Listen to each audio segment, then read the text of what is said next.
అసలు అమ్మాయిలు ఆట బొమ్మల్లాగా కనిపిస్తున్నారేమో కొంతమంది అబ్బాయిలకి. అబ్బాయిలకనే కాదు, మనిషి అనేవాడు మృగంలా మారిపోతున్నాడు ఈ సమాజంలో.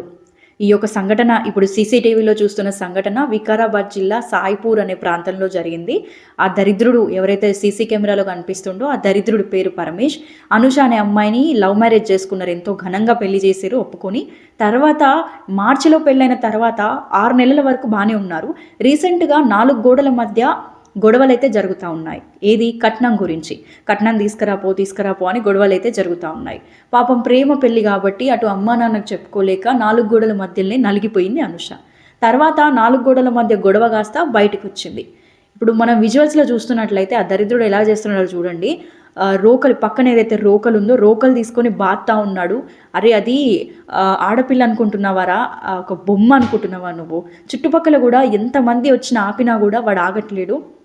కనీసం సమాజం ఎటుపోతుందో కూడా అర్థం కావట్లేదు. దీని తర్వాత ఆ యొక్క అమ్మాయిని హాస్పిటల్‌కి కూడా చుట్టుపక్కల వాళ్ళు ఎవరైతే ఉన్నారో వాళ్ళు తీసుకొని పోయిర్రు. హాస్పిటల్‌కి తీసుకుపోయినా ఏం లాభం లేదు. కొంతసేపటి తర్వాత అనూష అనే అమ్మాయి చనిపోయింది. ఈ దరిద్రుడు విజువల్స్‌లో కనిపిస్తున్న పరమేష్ ఎవడైతే ఉండో వాడు ఫ్యామిలీని తీసుకొని పరారయ్యిండు. ఫ్యామిలీతో పాటు మొత్తం ఎక్కడికెళ్ళిండో కూడా తెలీదు. పోలీసులు దీనిపై దర్యాప్తు చేస్తున్నారు. ఎంత దర్యాప్తు చేసినా కూడా పోయిన ప్రాణం తీసుకొస్తారా? ఆ తండ్రికి కడుపు కోత ఎవరు తీరుస్తారు? ఇప్పుడు ఆ అమ్మాయి లవ్ మ్యారేజ్ చేసుకోకపోతే ఆ అమ్మాయికంటూ ఒక మంచి లైఫ్ ఉండేది కదా!